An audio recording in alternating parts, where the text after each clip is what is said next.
Hello and welcome to Real Conversations. I am your host, Ritu Kant Ojha. For generations, there was a map of ambition given to every successful Indian. Its lines were etched deep into our collective consciousness and they all pointed in one direction: West.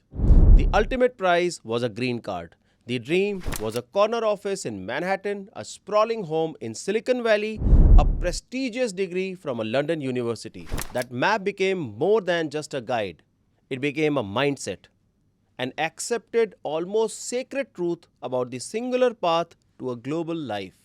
But what if that map is now dangerously out of date? What if the magnetic north of opportunity has shifted while we were all still looking west? Today, we are talking about a seismic shift in global migration, a fundamental reordering of ambition that is being driven by two powerful opposing forces.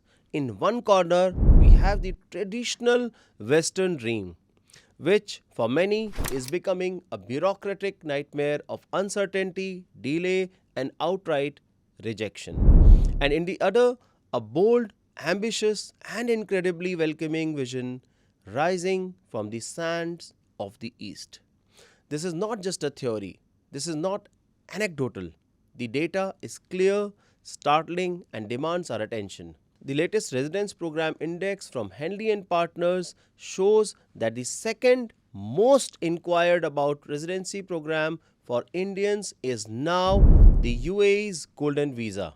It has leapfrogged the United States, the United Kingdom, Canada, and most of Europe. Now, let that sink in for a moment. The United Arab Emirates is now a more sought after destination for India's high net worth individuals than the iconic American EB-5 immigrant investor program. Now, this is not just a minor shuffle in the rankings. This is a tectonic plate shifting beneath the world of global mobility.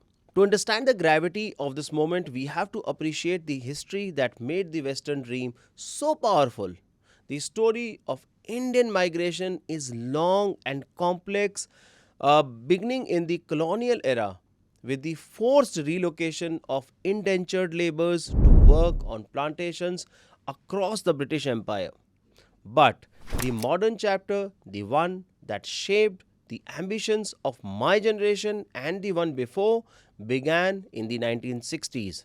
The 1965 US Immigration and Nationality Act was a watershed moment. It eliminated nation based quotas and opened the doors for a new kind of Indian immigrant, not the laborer, but the highly educated professional. This was the birth of the brain drain. The best and brightest, our top doctors, engineers, and scientists began a steady flow westward.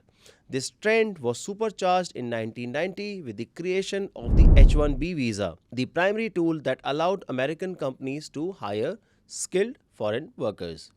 Indians quickly became the top recipients, forming the very backbone of the tech revolution in Silicon Valley and becoming indispensable to the American healthcare system.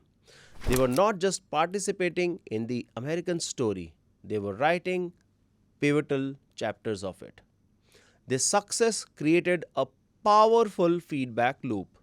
The stories of Sundar Pichai at Google, Satya Nadella at Microsoft, and countless other entrepreneurs and professionals became modern day fables, reinforcing the idea that the West was the ultimate meritocracy, the only place where Indian talent could truly achieve its global potential.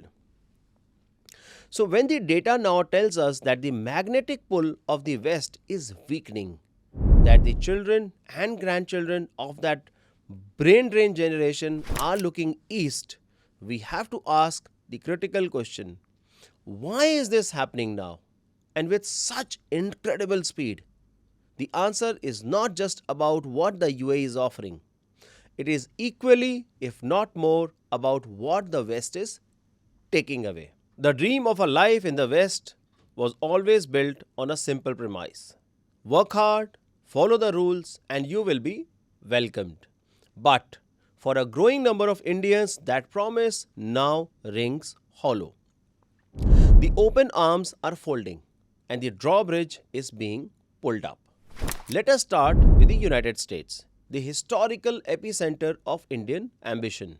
The American immigration system, particularly for high skilled workers, has become a labyrinth of uncertainty. The H1B visa, once the golden ticket to Silicon Valley, is now a game of chance. Each year, the US government makes 85,000 H1B visas available. For fiscal year 2024, they received over 780,000 registrations. That means a highly qualified, brilliant Indian engineer with a job offer from a top American tech firm has statistically a roughly 1 in 9 chance of even being allowed to apply. So, your entire life plan, your career trajectory is subject to a random lottery. This is not a meritocracy, it's a gamble. But the real nightmare begins after the H1B visa. For those who win the lottery and want to build a permanent life, the path to a green card is, for all practical purposes, closed. Due to per country caps that treat India the same as a country with a fraction of its population, the backlog for Indian nationals in the employment based categories is staggering. We are talking about a wait time that is now estimated to be over a century. Yes, a century. You could arrive in the US as a young professional in your 20s and die of old age before your application for permanent residency is processed. This systemic dysfunction is compounded by political volatility. The recent government shutdowns in the US, for example, are not just political headlines, they have real world consequences. During a shutdown, the processing of labor certification freezes. H1B and green card applications grind to a halt. Immigration courts shelve cases. For the more than 1 million Indians caught in this backlog, it means their lives are held hostage by the political whims of Washington, D.C. And this is not just an American phenomenon. Across the Atlantic, other traditional havens for Indian wealth and talent are also putting up new barriers, sending a clear message of hesitation. Let's look at the United Kingdom. For years, the Tier 1 investor visa was a straightforward pathway for high net worth individuals to gain residency. Invest £2 million in the UK and you and your family were on a clear path to settlement. But in February 2022, the UK government shut the program down abruptly. With immediate effect, the official reasons cited were concerns about illicit funds and a desire to attract more active entrepreneurs rather than passive investors. But the underlying message was clear. The UK's welcome for foreign capital is no longer unconditional. The rules can and will change overnight. Then there's the cautionary tale of Portugal.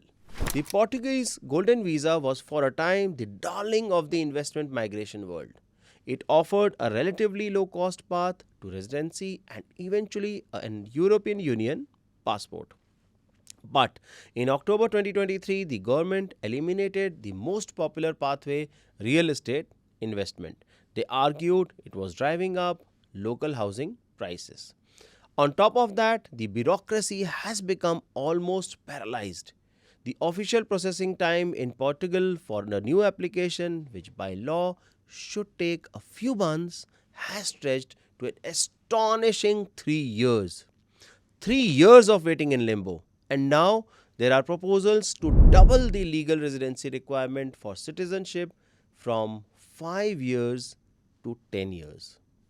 Even Canada, often seen as the more welcoming North American alternative, presents a more complex picture than many assume. While its express entry system for certain skilled workers is indeed efficient, with processing times around 6 to 8 months, many other pathways are not.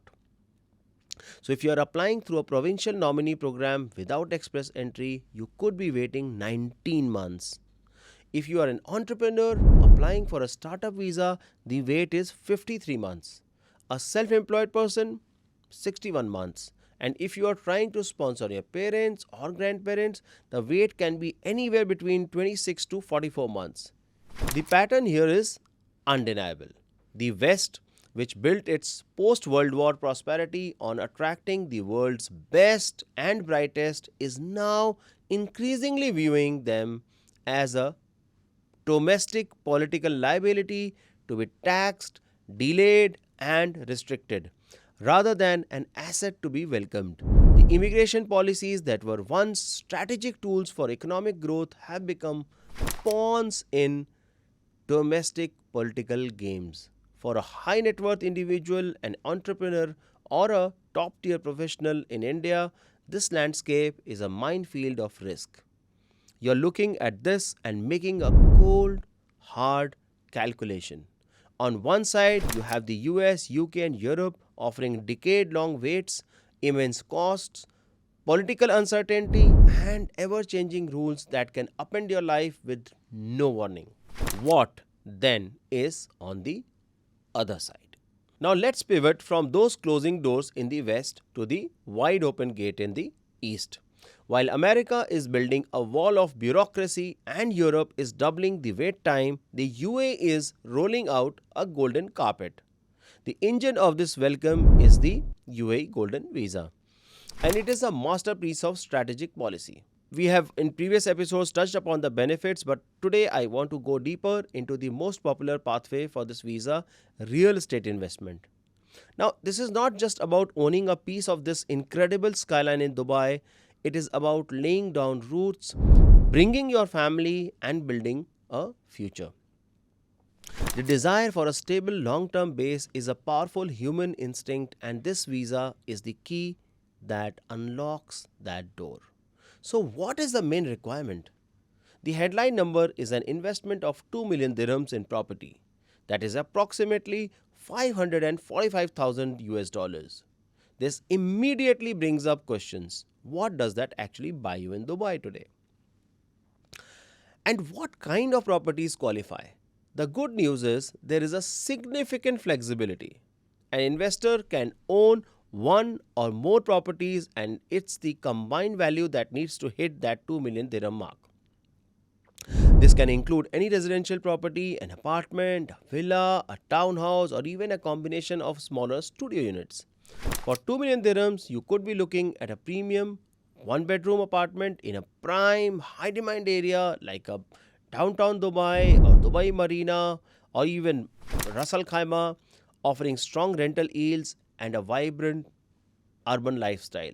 Or for the same investment, you could opt for a more spacious two-bedroom apartment in Dubai Hills or even a smaller villa with a little cost added to 2 million dirhams in one of the newer master planned communities. Now, this choice presents a fascinating comparison for an investor. Do you prioritize a high traffic location and rental income, or do you prioritize space and a community focused lifestyle for your family? See, the system allows for both strategies. Now, here's a crucial point that demonstrates the practical, thoughtful design of this program. A common scenario I encounter involves clients who purchased a property many years ago for say let's say 1.5 million dirhams. They often ask if they now need to buy another property to qualify for the golden visa because the limit is 2 million dirhams. The answer is not necessarily.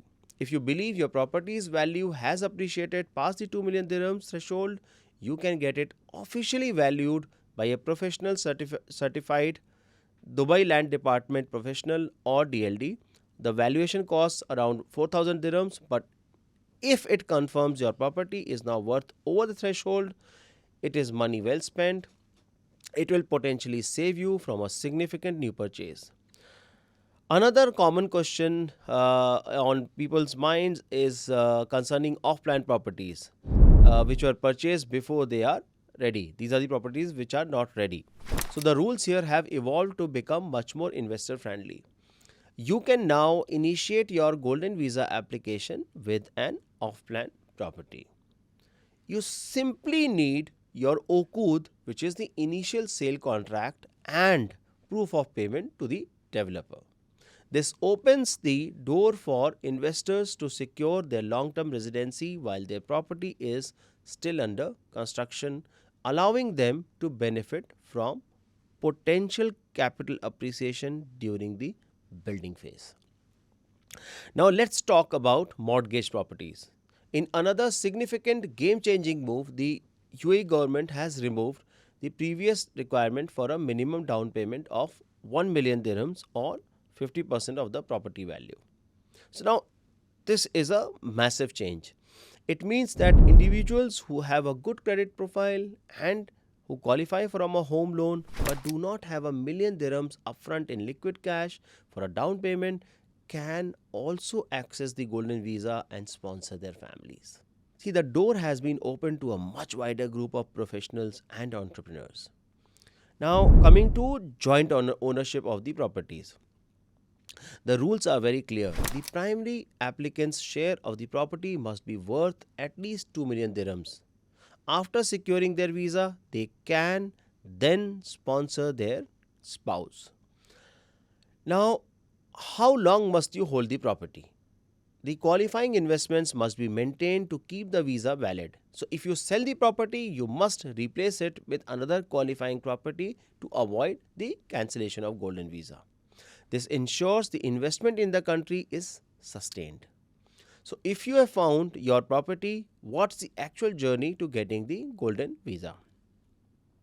It unfolds in two main remarkably efficient stages. First, your destination is the Dubai Land Department or DLD. They are the guardians of all property records in the emirate. You'll go to a dedicated service center like the DLD Cube at Al Manara and provide your title deed or OKUD, your passport, and other documents. The DLD assesses your property's eligibility and, upon approval, issues a nomination for the golden visa. This first step typically costs around 4,000 dirhams and takes about 7 to 10 working days. Once the DLD gives its approval, your file moves to the second stage with the General Directorate of Residency and Foreign Affairs. The GDRFA is Dubai's immigration authority. They handle the actual visa issuance. Here, you will undergo a standard medical examination and apply for an Emirates ID. The GDRFA process is where the UAE's famous efficiency really shines. It often takes just 48 hours once they have the DLD nomination. All in, the consolidated cost for the visa itself is around 10,000 dirhams for a 10-year residency, and you should budget about 3 weeks for the entire process from start to finish. Now just think about that. 3 weeks. Compare that to the 3 years in Portugal or several decades in the US. The contrast is staggering, and the benefits extend far beyond just you. As a golden visa holder, you can sponsor your spouse, your children, and even your parents for the same 10-year duration. You can also sponsor an unlimited number of domestic workers. This ability to bring your entire family and support system is a deciding factor for so many people. You have the freedom to live, work, study, or run your own business, and your visa is not tied to a specific employer, giving you complete professional autonomy. Now, this brings us to the lifestyle dividend. What is it actually like to live in Dubai as an Indian family? Many describe it as India enhanced. It's a place that offers familiar comforts combined with first world reliability and safety. You can hire Indian household staff through established networks. The food scene is incredible, from neighborhood eateries serving authentic pani puri to Michelin starred restaurants showcasing refined Indian cuisine. Indian doctors work at world class medical facilities, a crucial factor for those considering care for their elderly parents. For families with children, education is paramount. Dubai Dubai has over 200 international schools and dozens of them offer the Indian CBSE and ICSE curriculum alongside the international baccalaureate. This means children can receive a world class education with an international student body while still having the option to study subjects like Sanskrit or Indian classical music. Schools officially celebrate holidays like Diwali and Holi, allowing children to develop a global perspective without losing their cultural moorings. And for the business minded, Dubai offers a world class financial ecosystem. The Dubai International Financial Center, or DIFC, is a common law jurisdiction with independent courts attracting global families and wealth. Recent regulations like the DIFC's family arrangement regulations are specifically designed to appeal to Indian family businesses, allowing them to structure wealth and succession in a way that blends modern governance with traditional values. Now, this entire ecosystem, the flexible visa rules, the efficient processing, the family centric benefits, the lifestyle, the educational opportunities, and the sophisticated business environment is not by accident. It is the result of a deliberate top down strategy to create the most attractive and integrated platform in the world for global talent and capital. But the UAE is not stopping there. In a move that truly redefines what a residency visa means, the government just announced an unprecedented set of new benefits that elevate the global visa to a new plane. We established the powerful push from the West and the irresistible pull from the UAE. Now we come to what I believe is the single most compelling game changing development in the entire story. It's a move that elevates the UAE Golden Visa from a convenient residency permit to a strong statement of belonging and care. Recently, in the GITEX Global Conference in October 2025, the UAE government made a milestone announcement. Golden Visa holders will now receive a full spectrum of consular services when traveling abroad. Now, it is a privilege previously available only to Emirati nationals. Now, let's unpack exactly what this means because the implications are enormous. This new policy is built on four pillars of support. First, and most critically, emergency assistance and crisis response. So, Golden Visa holders are now officially included in the UAE's national emergency and evacuation plans.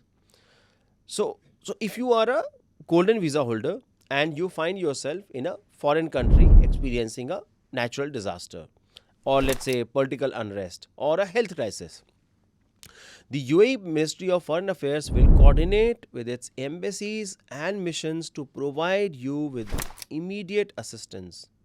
You are now part of their crisis response plan. There is a dedicated 24 by 7 hotline that you can call from anywhere in the world for urgent help.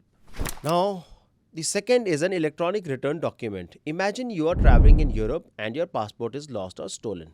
For many expats, this is the beginning of a bureaucratic nightmare involving police reports, trips to your home country's embassy, and long waits for temporary travel documents. For Golden Visa holders, this process has been revolutionized.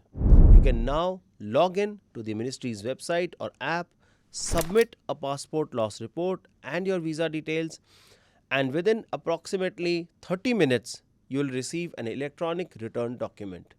This document allows you to fly directly back to the UAE. It is a simple, practical benefit that removes a massive point of stress for any frequent traveler. Third, repatriation and burial support.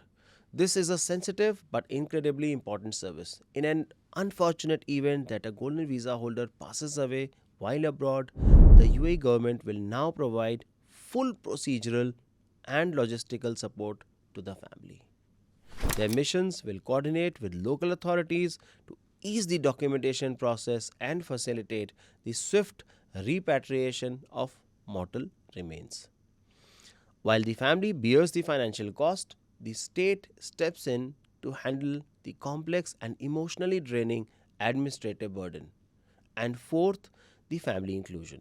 All of these protections, the emergency evacuations, travel documents, the repatriation support is extended to the registered spouse and children of the golden visa holder. It is a comprehensive safety net for the entire family. This is a profound shift. It fundamentally changes the relationship between the resident and the state. In the West, as a visa holder, you are fundamentally a guest. You pay taxes, you contribute to the economy, but in a crisis abroad, you are on your own. You rely on the Indian embassy. Your host country has no formal obligation to ensure your safety once you are outside its borders. The UAE's new policy is the polar opposite of this. It is a declaration from the government that says you are not just a resident living within our borders, you are under our care, your safety is our concern, wherever you are in the world. Now, this is not just a visa, it's a promise of protection. It's a message that it is the polar opposite of the one being sent by the West. It's not how much can we tax you or how long can we make you wait. It's how can we protect you and help you succeed. That psychological shift from being a temporary guest to a protected resident is an incredibly powerful pull factor. When you lay it all out, the choice becomes less of an emotional dream and more of a logical strategic decision. Let's do a direct head-to-head comparison. The Global Residency Scorecard, West versus UAE. Let me pull up a scorecard comparing the different visa options. It is right in front of your screen. Now, when you look at this scorecard, the risk-reward calculation has fundamentally inverted. The certainty, speed, and now the unparalleled security offered by the UAE stand in stark contrast to the uncertainty, delays, and transactional nature of the Western offerings. So, the case for the UAE Golden Visa is compelling. But a visa obtained through property investment is only as good as the investment itself.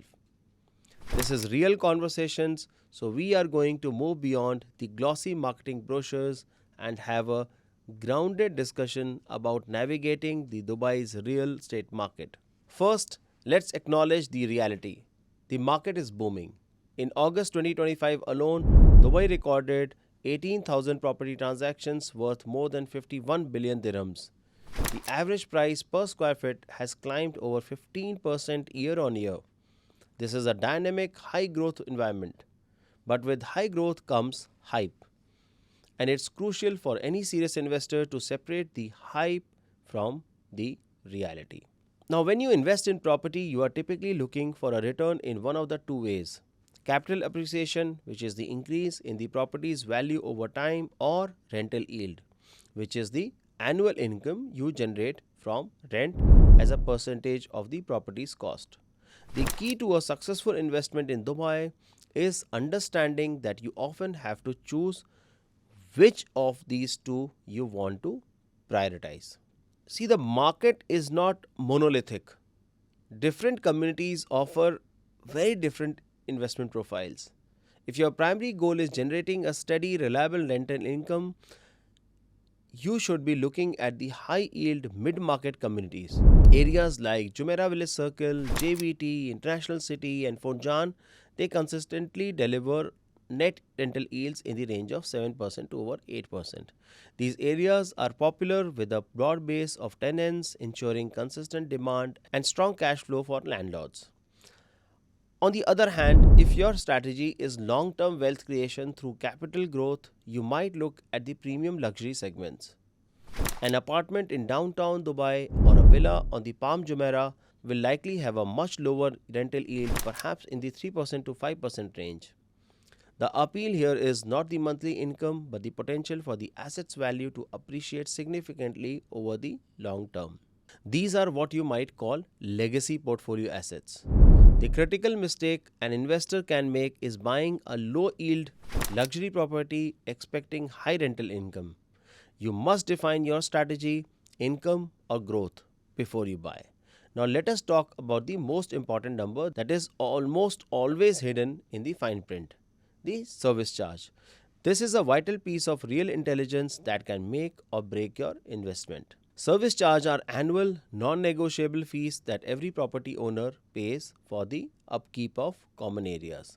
The lobby, the swimming pool, the security, landscaping, and so on. The crucial thing is to understand that these charges vary massively across the city and are calculated per square foot of your property's area. For example, a villa in a community like Arabian Ranches might have a service charge of around 4 dirhams per square feet to 6 dirhams per square feet, while an apartment in Dubai Marina could be around 16 dirhams to 23 dirhams per square feet. And an apartment in the iconic Burj Khalifa, the service charges could be as high as 72 dirhams per square feet. Now, this has a dramatic impact on your net return on investment.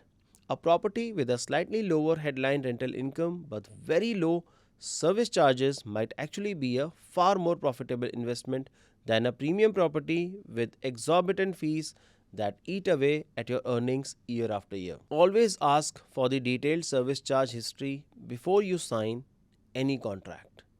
Of course, behind every investment are human stories of ambition and prudence.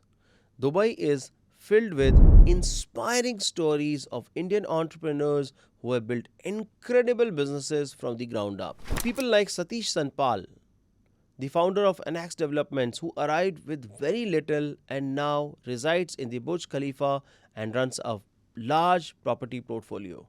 Or PB Abdul Jabbar, who started a small plastics trading company with one employee and grew it into Hotpack Global, a multinational packaging giant with over 3,500 employees. These stories showcase the immense opportunity that exists here.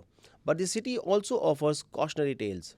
The story of B.R. Shetty, who built the massive NMC Health empire only to see it collapse, shocking financial scandal, is a powerful reminder. It underscores the absolute necessity of due diligence, transparent governance, and sound financial advice. A rising tide lifts all boats, but it doesn't protect against leaks in your own hull. Success in this market, as in any, requires not just ambition but wisdom and prudence. So, what does this all tell us? The great migration of Indian talent and capital is not just changing destinations, it's changing its very nature. The numbers are significant. Reports estimate that anywhere from 4,300 to over 8,500 high net worth individuals are projected to leave India this year. This is a substantial movement of human and financial capital. But to label it as a simple brain drain or a capital flight is to miss the bigger picture. Many of these individuals are not cutting ties with India. They are retaining significant business interests, second homes, and deep family connections back home. This is not an exodus, it's an expansion. The old ambition was to leave, to pack your bags, move to a new country, and assimilate into a new society. The new ambition is to expand, to build a global life with multiple strategic footholds.